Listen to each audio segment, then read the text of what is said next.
Wow, this is really, of all of these movies, this is the most, like, this podcast, this whole series has gotten. You know what I mean? No, not really. Because it's like, oh, this has, like, all of the things that we want to talk about. It's got Continuity Corner. It's got all this whole range of villains, storytelling. It's a conclusion of a certain arc, you know, and, like, a good and original wild swing in this series that has started to feel a little repetitive at times. The whole series is very tonally consistent for the most part, you know? Mm-hmm. So it does sort of sometimes feel like you're watching like the same movie a bunch of times. Yeah. Fresh out the oven, it's Cinema Bums. I'm Wade. And I'm Sleazy E. Cinema Bums is a podcast where we watch through every single movie in popular film franchises, one each week, to try and track how the storytelling changes over time. Today we are concluding our miniseries, Webhead Summer, covering every Spider-Man film. We will fully spoil today's film, Spider-Man No Way Home, but we will not spoil any future entries in the series because there currently are none. And yet we may spoil bits and pieces of the next of Doctor Strange 2 as we get into later parts of talking about this movie, because we're not going to actually talk about that movie on its whole own podcast, but we may bring up parts of it. Yes. And obviously maybe things about WandaVision and other multiverse related stuff. Mm-hmm. Just to fully disclaim it. No, that's good. That's a good call. Emmett, how are you doing? I'm doing well. I'm very jazzed to talk about this movie. I'm so excited. I think it's got everything. And speaking of got everything, let me take this brief time to say that Bumtober is coming up. Our Bumtober bracket, where listeners will be able to pick a movie series that we will cover. And in order to make the bracket, we need you to send in suggestions of series you would like us to cover. Those can be film franchises like Spider-Man, directors you like, or even writers like McCullen Smith we covered on this podcast. You can DM those to us on Instagram. We are at CinemaBums, or email us cinemabumspod@gmail.com. Yes, that's cinemabumspod@gmail.com. Today, we are talking about Spider-Man No Way Home. It is the 32nd entry in the Marvel Cinematic Universe and the 9th installment in the never-ending Phase 4, the first phase of the multiverse saga. This movie was released December 17th, 2021 by Sony Pictures, 2.5 years after Far From Home. Wow. It was directed by John Watts, written by Chris McKenna and Eric Summers, and scored by Michael Giacchino, all returning from the previous 2 entries in this trilogy, also making John Watts the first MCU director to complete a trilogy. That's impressive. You know, that's like when Christopher Nolan, I believe, was the first director to do a Batman trilogy. And Christian Bale was the first Batman to be Batman for 3 full films. Yeah, that makes sense. Maybe still the only to be 3 for 3 Batman titled movies.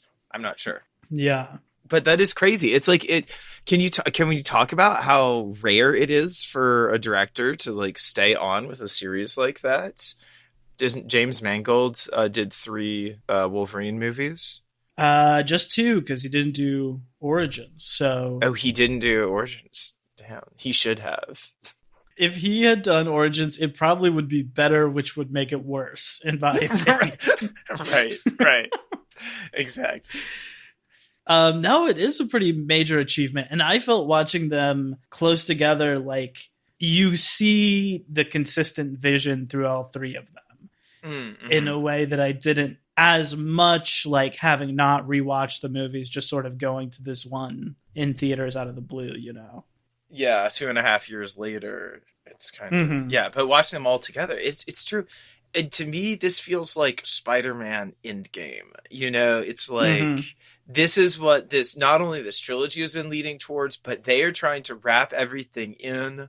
They're kind of doing a James Bond Spectre retcon where it's like all of these people also matter to this storyline right now.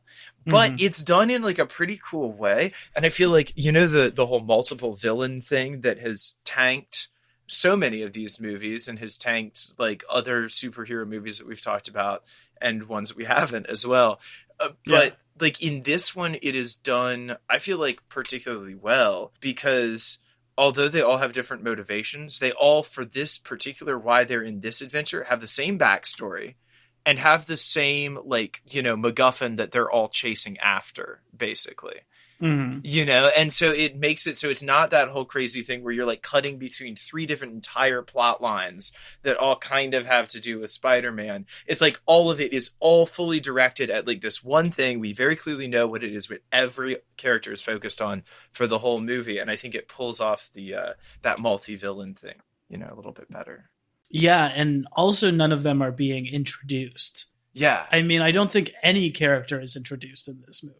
Like, this is a movie where you know everyone, and they're not going to really spend any time on explaining anything. You're just going to get into it. Yeah.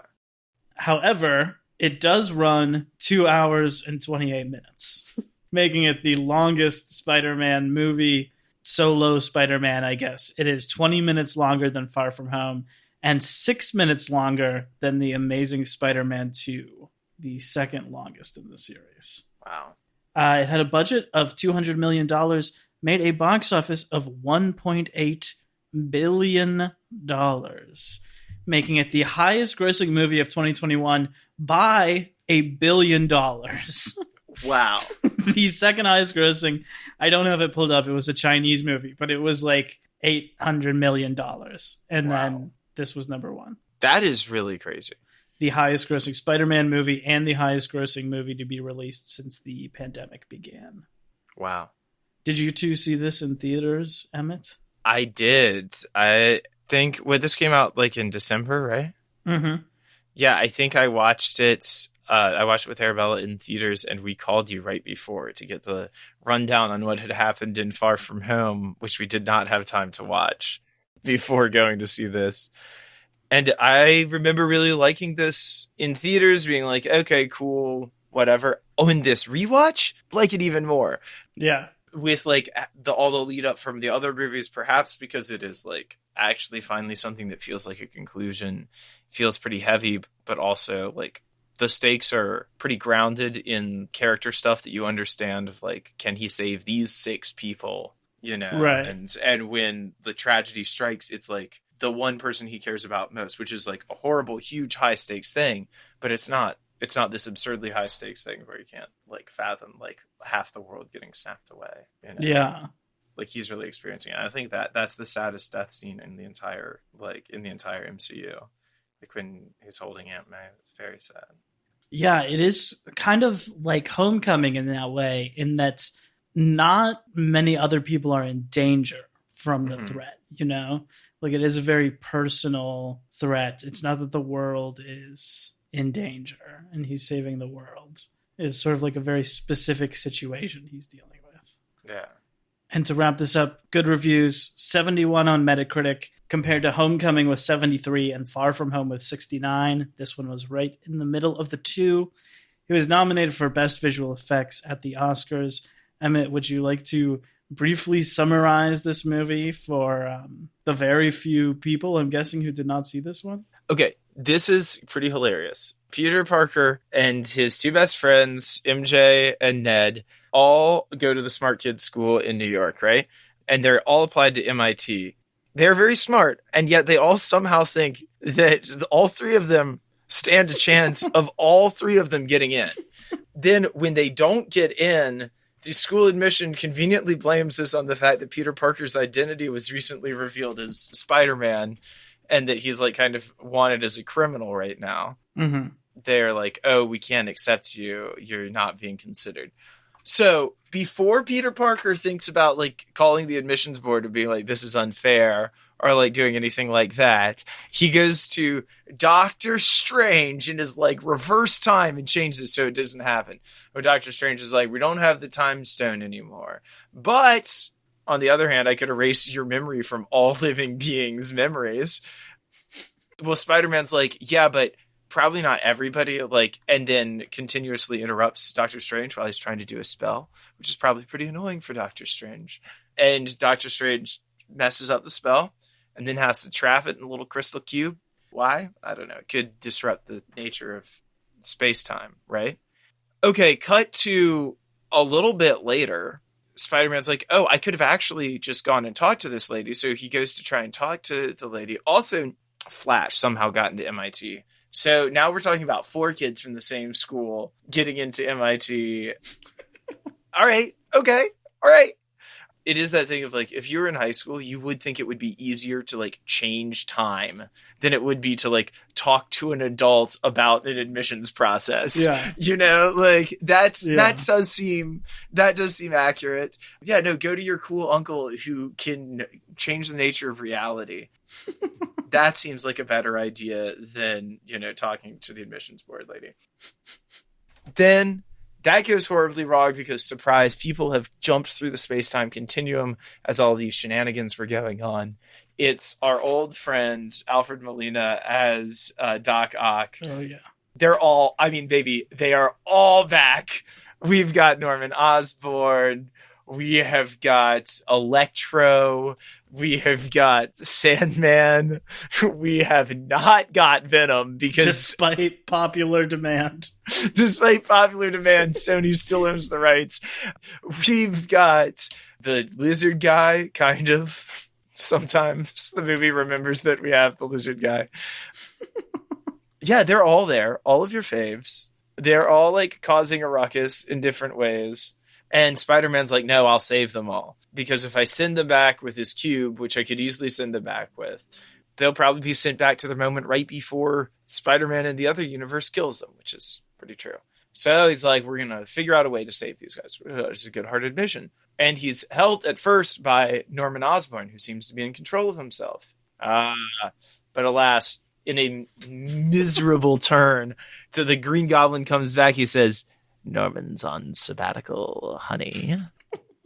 That part is so good. Okay, he is so good in this movie.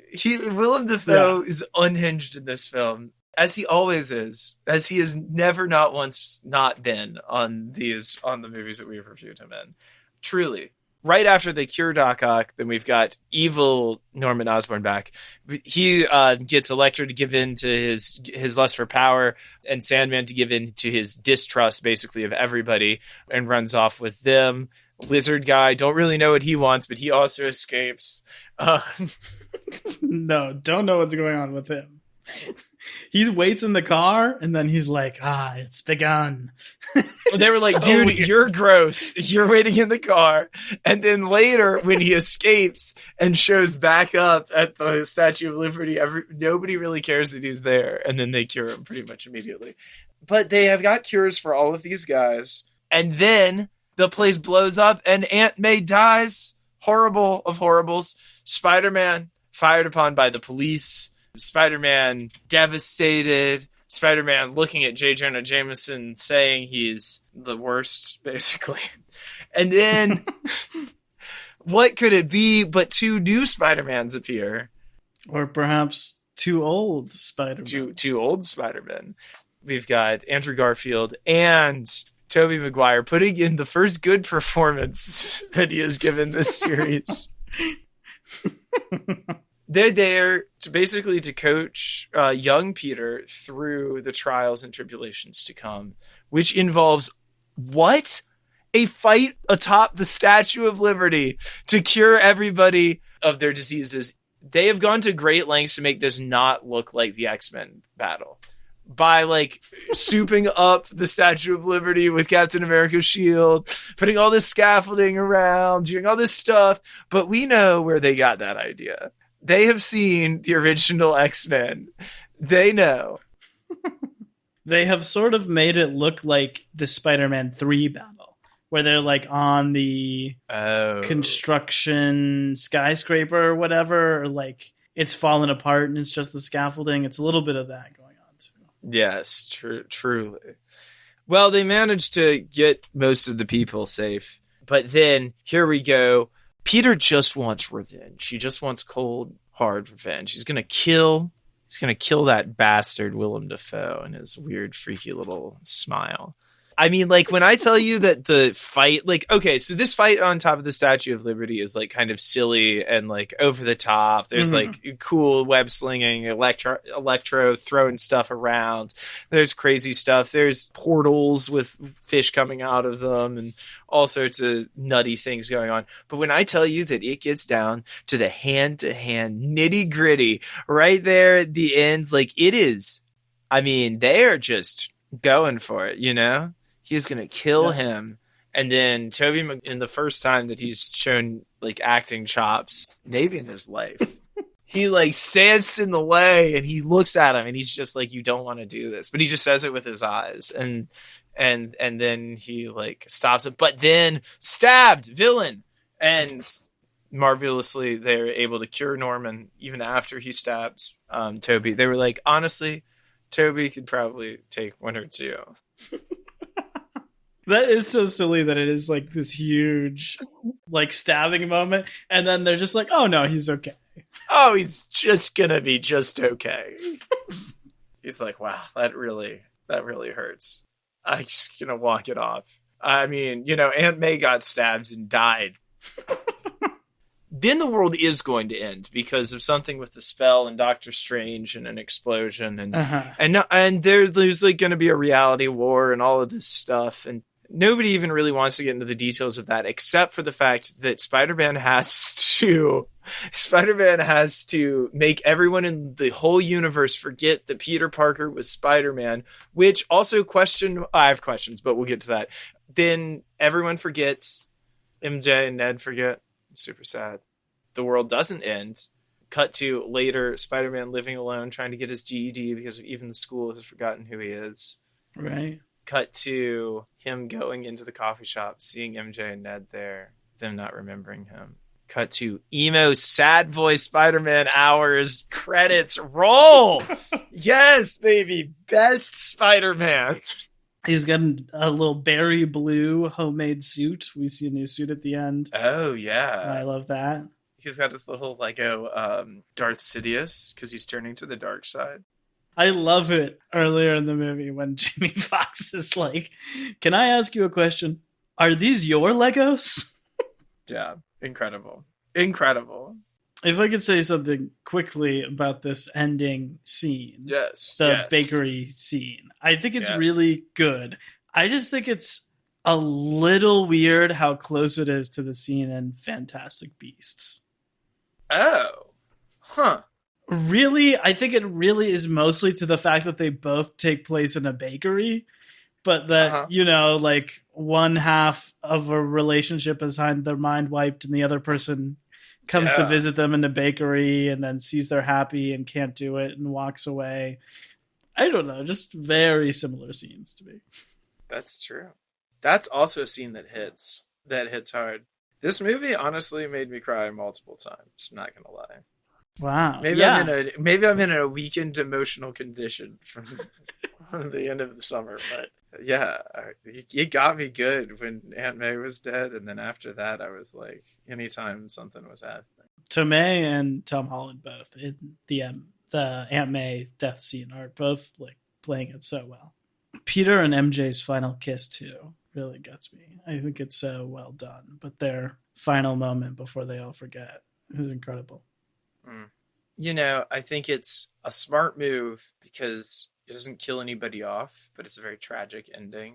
So those characters can come back and be part of it, but we can do some like solo Spider-Man for a little bit, you know, or something. Yeah. I'm not sure. Speaking of Harry Potter, I just want to mention that it really struck me in this one that they have kind of a Harry, Ron, Hermione with this trio. Oh, interesting. Dynamic. The scene, I guess, is after Aunt May dies, but there's the scene where they're just comforting him, and there's like the shot of the three of them like all huddled together, and it really struck me in that moment. That it was similar sort of team dynamic. Yeah. Well, Emmett, flop or bop to No Way Home? Bop, for sure. Loved it. I think it's a cool movie. I think it's an interesting story to analyze the story and the dynamics of what these villains are up to. How about you? Flop or bop? A bop for me too. I think it's really good.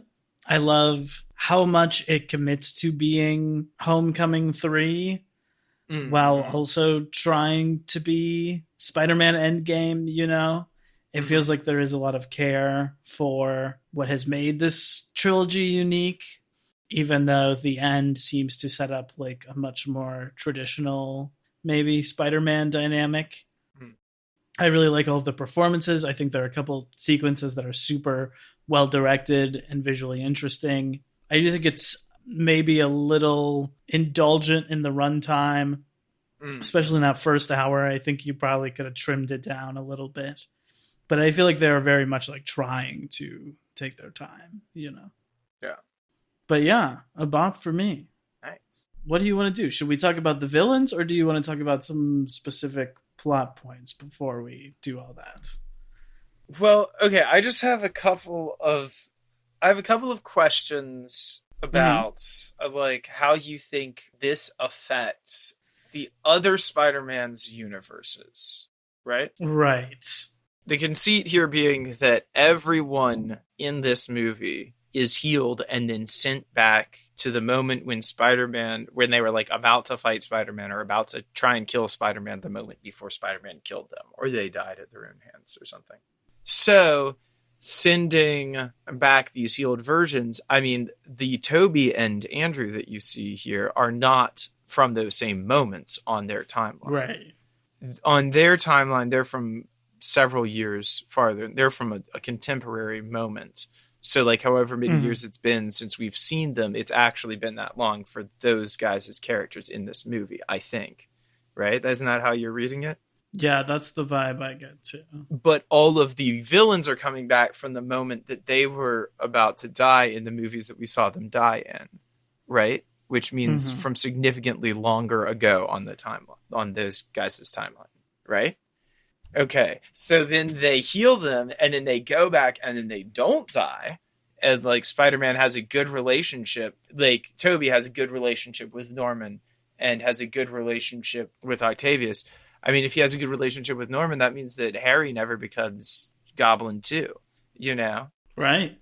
That, you know what I mean? And so, like, a lot of things get changed up, you know? Maybe MJ marries Harry, you know?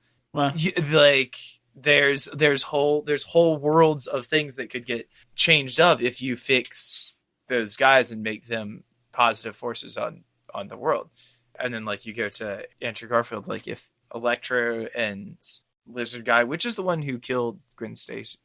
Whose fault is that? Well, that's Dane DeHaan, who is not. That's Dane DeHaan as Green Goblin. So maybe that would still happen, but some other stuff wouldn't. It would significantly affect things either way, you know? So then the guys that you see in this movie basically no longer exist after this movie because their future versions of themselves would be different than those guys because their pasts would be different, right? Or would they go back and the world would be different, you know, on actual Back to the Future rules, like they go back to their world and their circumstances are different, but they remember? Yeah. Whoa. Yeah. Okay. Huh. That's what I would assume. I have a couple of, I don't even know, just thoughts about this whole thing. Okay. First of all, I feel like the conceit of the final battle, I get what they're doing, and I like that, like, Spider-Man is trying to help these people. Like, that seems like a very honest Spider-Man thing to do. I do think it's a little bit silly that they have to do that by, like, violently injecting them with the cure. You know, it is sort of like punching someone with peace. It is like, yeah, exactly, coming up with an action way to non-violently help someone. Also, Norman and Doc Ock, those are people whose brains have basically been taken over by invading forces, you know? So curing them is absolutely like an unequivocal good thing, just restoring those people to the same amount of coherence they had before they became supervillains. Right. And they still have their superpowers. Yeah, Doc Ock still has the arms at least. And I mean, a lot of Osborn's stuff is tech stuff, so he probably has that too, right?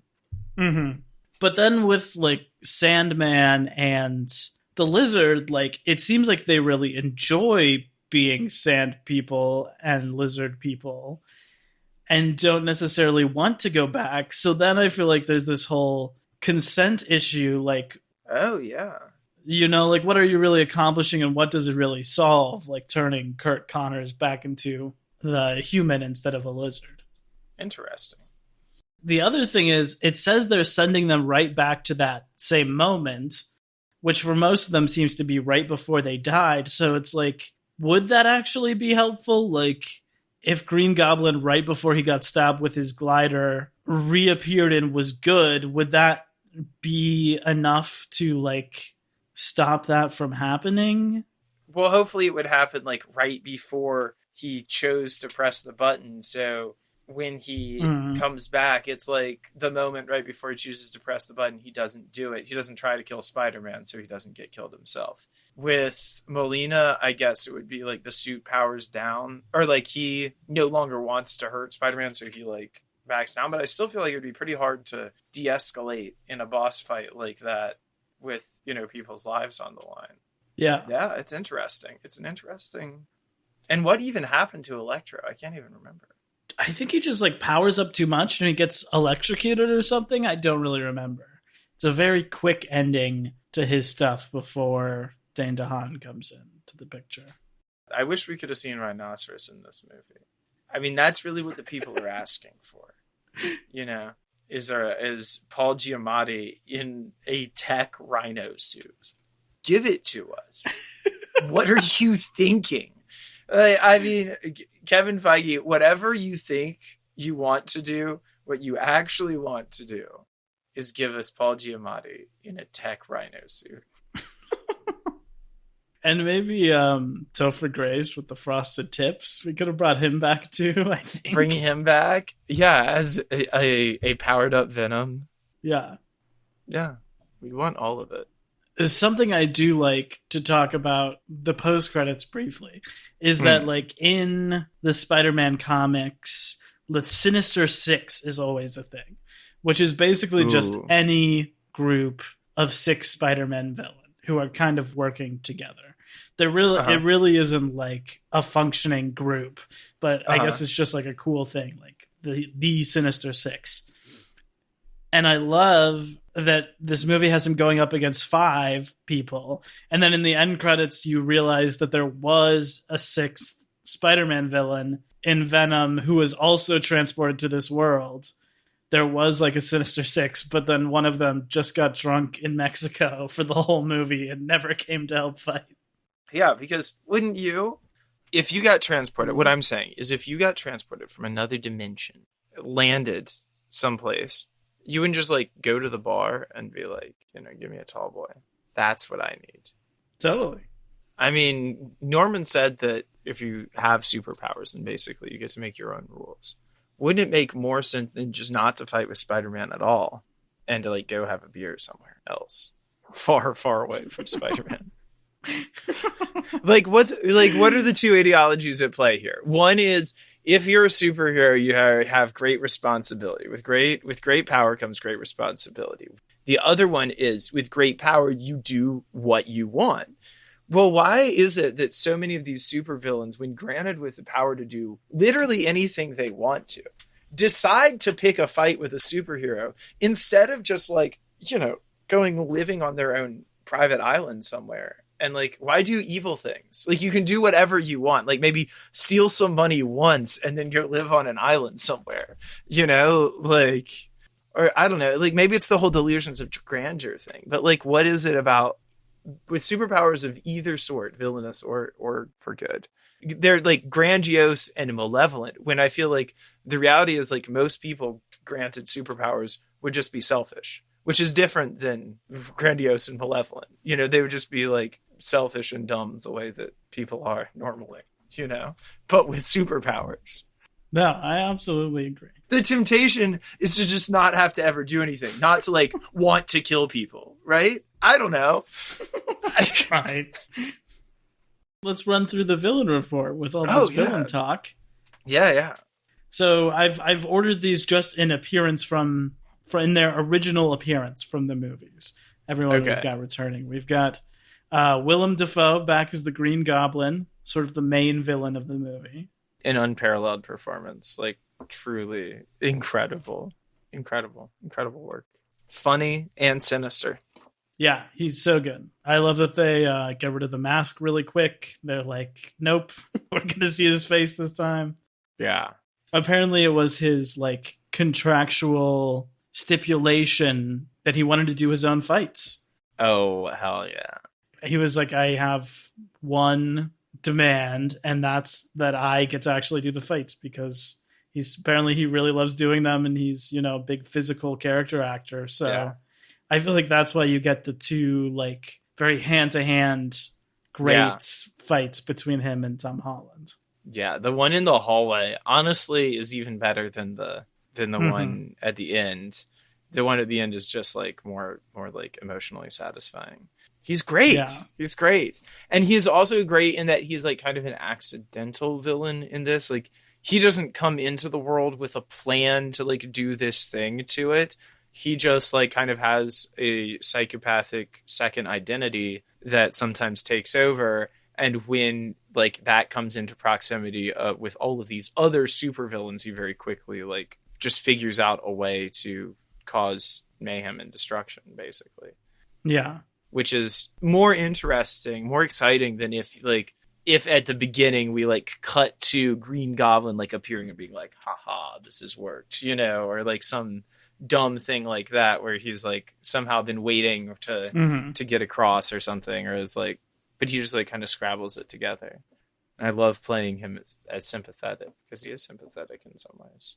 All of his moral mission stuff he's sort of tirading against Aunt May for is a little bit obscure for me.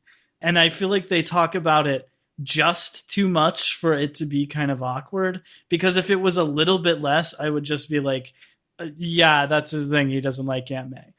But they talk about it like so much, and maybe it's just like me being a step behind the movie, but I can't totally tell like what his beef is and why he's so angry about it.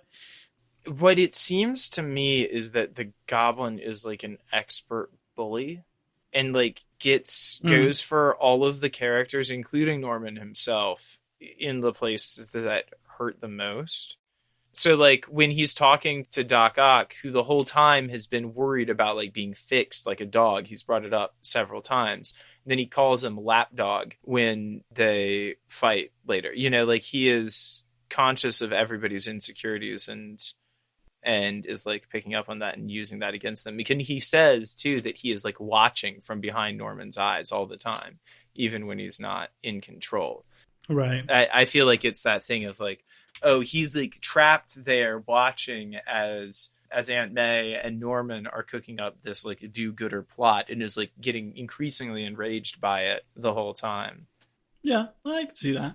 How about Doc Ock, Alfred Molina, back again in the sunglasses? You love to see it. Him too. He's also kind of playing the thing of like, he's got two sides going on, like kind of at war. I love the moment between him and Toby at the very end, when they, as like a clear-headed adult, see each other again. It's really sweet to me. I also think he's the funniest one in the movie. I could give a lot of the good, just like one-liners to him.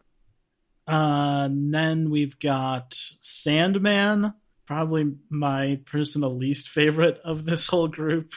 I don't really love him in Spider-Man 3, and he's really back for more in this one. He is giving sand in this, for sure. It's ubiquitous. It's slightly irritating. It's beige. It's Sandman. I love when Happy is like, and some guy's made of mud. I mean, what's going on there? That's good. But also, what about this lizard guy? What do you think of the lizard dude?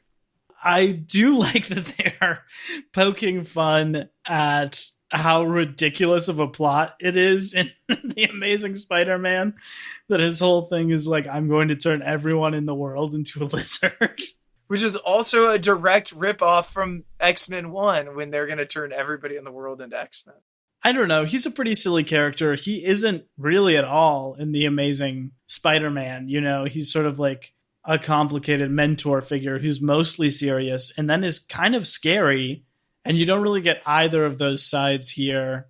But he is so on the fringes, and the comedy stuff with him kind of works that I don't really mind. I don't have any beef with him in the way that when Sandman is really going on about, I've got to see my daughter, I'm like, no, I don't care about this. But don't you remember his daughter has cancer? I think, according to the whatever movie. Look, you said Doc Ock was the silliest. I would say for me, the funniest character in the movie is Jamie Foxx as Electro, who's doing a very different thing in this than he was in Amazing Spider-Man 2.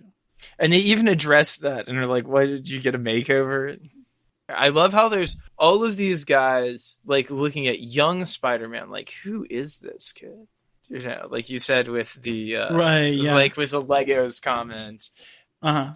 And just like, early, he's got that moment with Ned where he's like, it's a tree, man. It's just a tree. I love when he's like, you got to be careful where you fall. Yeah, they're like about the eels. The eels, just like those damn eels. A lot of the villains hanging out is kind of like an SNL skit of like, what if all the Spider-Man villains hung out? But it does kind of work and is in keeping with like the comedy of Homecoming and Far From Home, I think. Yeah, I'm almost like less excited when they are like doing villainous things in this and more into watching them all hang out and just kind of hash it out. Like, wouldn't this movie be hilarious if it just turned into the last hour is them just like all in a room together, like talking about their feelings with all three Spider-Mans and all of these villains. That's the movie I want to see. That's why I think the final battle is like a little bit flat, because it's like these guys are not necessarily the most villainous. Nobody has a set plan. They're all just sort of like jumping off of scaffolding for a little bit until you've hit the quota of moments and they can move on to like the final showdown. Yeah, true. Not villains, but I mean, we haven't really talked about them. How do you feel about Toby and Andrew back again in this movie? I'd forgotten how long it takes for them to get in this movie. It's an hour and a half. I wrote it down. An hour and a half in. It's a good chunk of a way into this movie. And it's pretty cool how they're introduced, that Ned and MJ find them. And that scene is fun in Ned's grandmom's house. Again, I'm like actually more interested in all of these characters hanging out and just talking to each other. I'm more interested in the interaction between Toby and Andrew seeing each other for the first time and like being like, whoa, what is that? Like, what do you know? What do they know about each other? Like, what is there? And I think all that stuff where they're both like asking Toby about like, ew, you created out of your wrists? Like, that's gross. Why did Sam do that to you? That I love all of that. And the movie, I think, knows that and really makes space for that sort of stuff. Yeah. Oh, okay. So I really don't know about the Andrew Garfield catching MJ thing. I know it's fan service, but I also love it. So what does that mean? You know? Yeah. You love to see it. That is like the moment of the movie, you know? That is like the number one takeaway from the movie, I think. And he's so good in that scene. Yeah. He is really good in all of this as this like bitter spider trying to be on the rebound. Yeah, I love his performance here in particular. Okay, so on like the meta level of a like Spider-Man for every age, like this movie is like bringing in all of the, you know, everybody who's like, Toby's the best Spider-Man. I can't imagine saying that about any film ever, but be like, oh, I'm going to see it because Andrew Garfield's in it. Okay, I can picture that. I'm going to see it because Tom Holland's in it. Definitely. It worked for me on Uncharted for about 10 minutes. But you're like, wow, it's really, really Spider-Man for everybody. Now I needed the doofy guy from the 70s to roll up in his like homemade Spider-Man suit. Dude, I kind of wish he had. I feel like there's a possibility maybe in like Secret Wars, but probably in like one of the Spider-Verse sequels that guy is going to pop back up. That would be so cool. I mean, come on, it's iconic. That guy walking around in bell bottoms and like looking at people. Amazing. Yeah, this movie also kind of has the take that they're like older brother, middle brother, younger brother about the Spider-Man, which I think works really well in this context, at least, for sure. Yeah. I like Tobey's performance too. I would say for me, it's the second best he's been in a Spider-Man movie after Spider-Man 3. He doesn't do any dancing in this one, so it can't be number one. But yeah, that moment at the end, like you said, like where he just does like eye acting. It's pretty incredible stuff from Tobey Maguire, who's, I would say, a pretty terrible actor. So yeah, but he does have enormous eyes, so that helps. It's the one time his lantern light bulbous eyes. He looks like one of those fish that lives down where there isn't any light. I'm sorry, Tobey Maguire's estate. Allegedly, he looks like a fish. His estate. Oh my god. Okay, I know we are rapidly running out of time, but I do want to get to a little bit of the behind the scenes drama because I think there is some actually relevant stuff that people should know. First of all, I don't know if you remember this, Emmett. The story of this starts back when Far From Home came out, because after that, they announced in August 2019 that Sony and Marvel basically had reached the end of their contract and that they couldn't come to an agreement on a new one.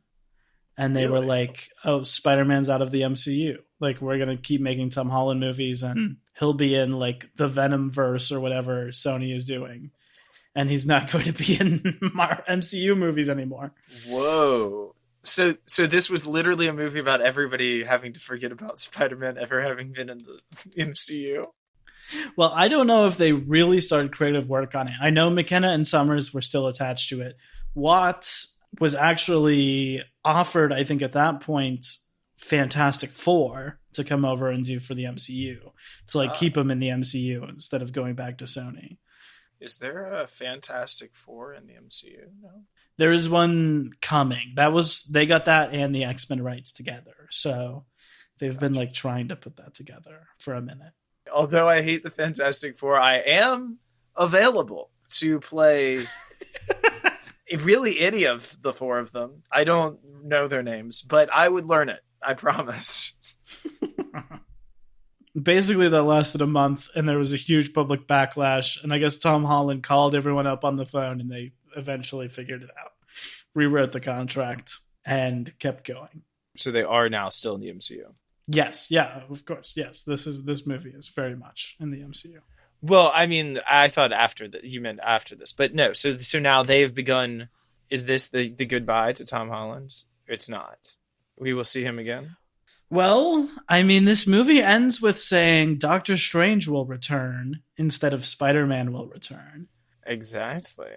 Sure, we're going to see him again, but I think like it probably is a thing where he is basically in the best contract negotiating space that anyone has ever been in, because he said this was his last movie and this movie makes almost $2 billion.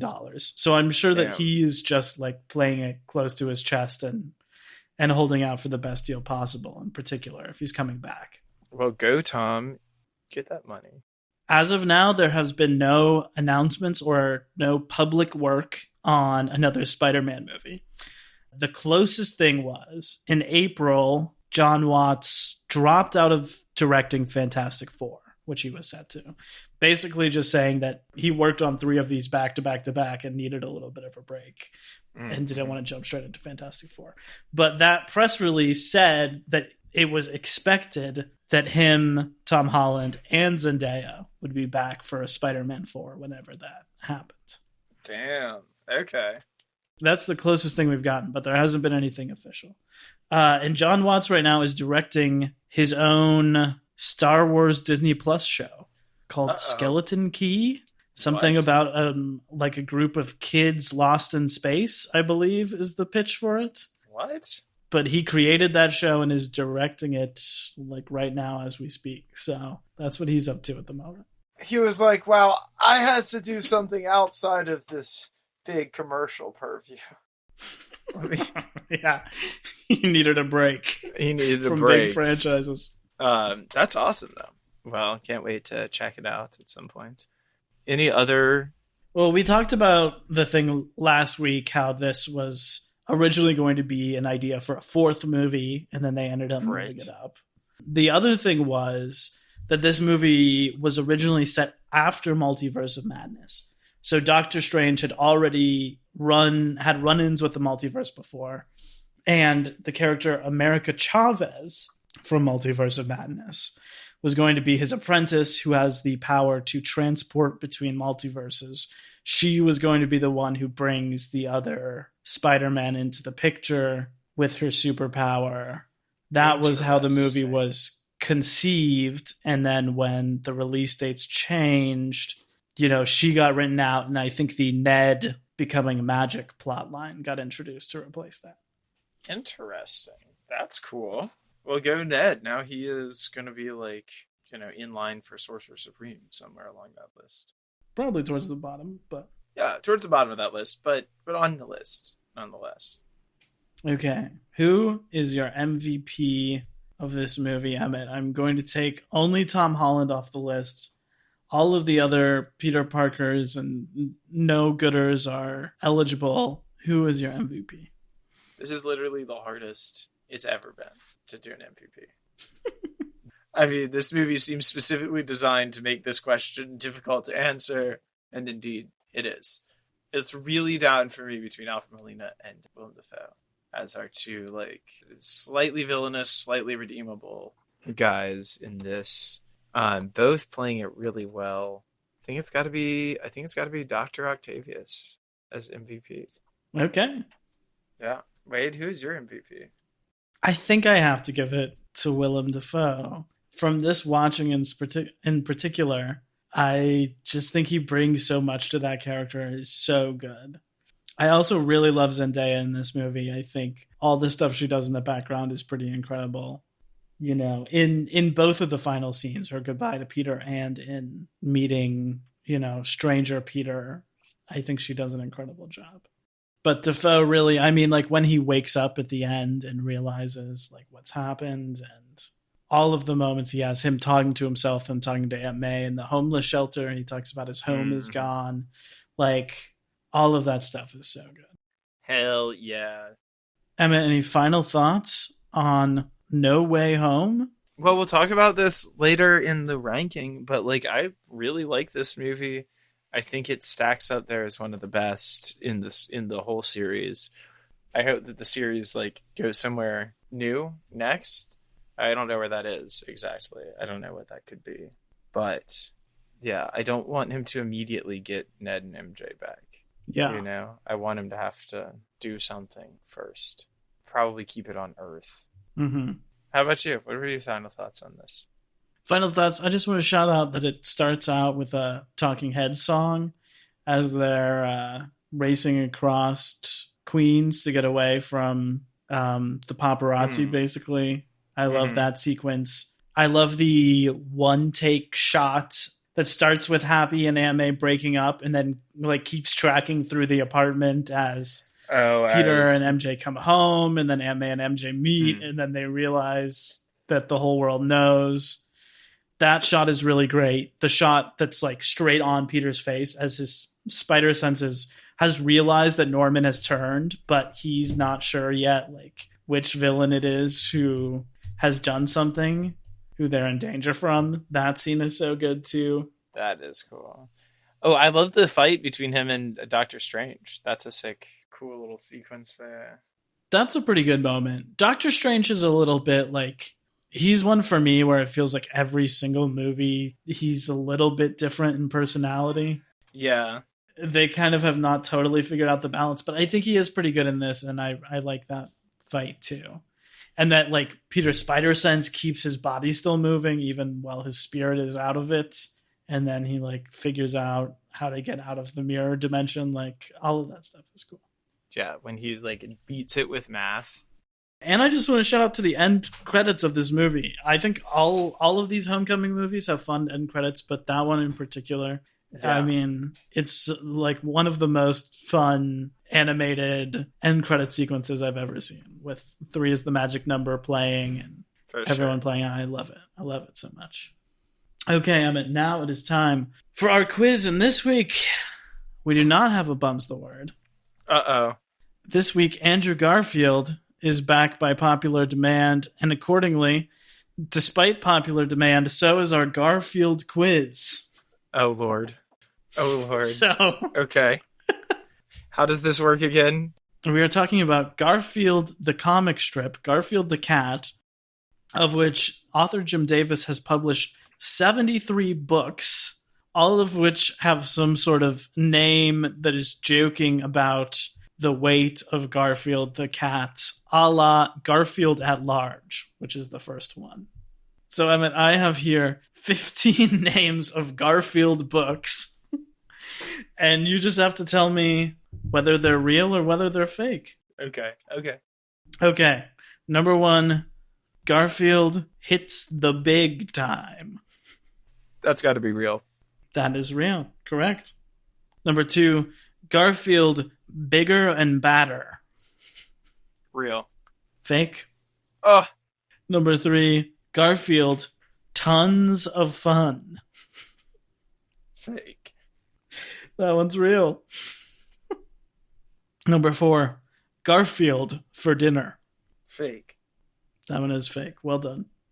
Number 5, Garfield Thinks Big. That's real. That's got to be real. That one is real. Yes. Garfield Hopes for Butter Days. That's fake. That is fake. You are correct. Garfield Will Eat for Food. That's real. That's got to be real. That is real. You can't make this up. That one is real. Okay. Garfield Goes to Waste. Real. This is real. Possibly the most tenuous connection of all of them. Oh, man. Okay. Garfield Cuts the Cheese. That's fake. That is fake. You are correct. Garfield Chickens Out. Fake. That one's real. Ugh! Garfield Buried Alive. With, like, berries? Like berries? Yes, Like spelled spelled like berries. Buried alive. I think that's real, probably. That's fake. Oh, damn it. Okay, we're in the final 4 here. You got to put yourself inside the mind of Jim Davis. I mean, you got to think like a madman. Think like a man who could write 16 books worth of comics about a cat being lazy. Garfield, What Leftovers? That's real. That one is real.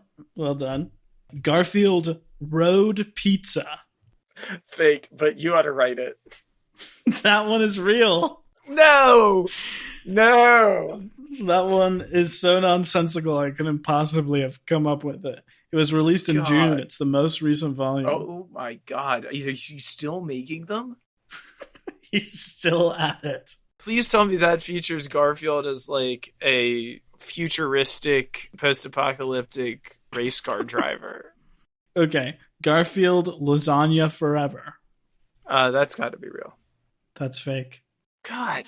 And the final one, Garfield Feeds the Kitty. Fake. Please, I hope. That one's real. God. Unhinged. This man, someone needs to stop him. That is crazy.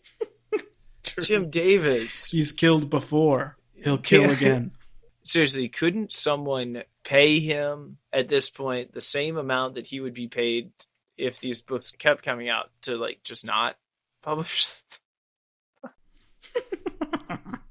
Well, I meant you got 6 out of 15 right there, so I would say you've been bested by Jim Davis on this one. I've been once again, it's come for me like a Monday out of blue.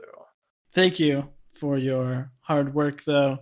And thank you for listening, dear listener. We will be back in 49 weeks talking about Greta Gerwig's Barbie. And on our very next episode, ranking all the Spider-Man movie and revealing our new series. Some people thought it would never end. and revealing whether or not I even remember what movies we watched in this series when we try to do the ranking cold with no list. There are 13, Emmett. There are 13 movies. I thought there were 4. Okay, see us next week when we discuss whatever it is we'll be discussing then. Mm-hmm. Stay frosty.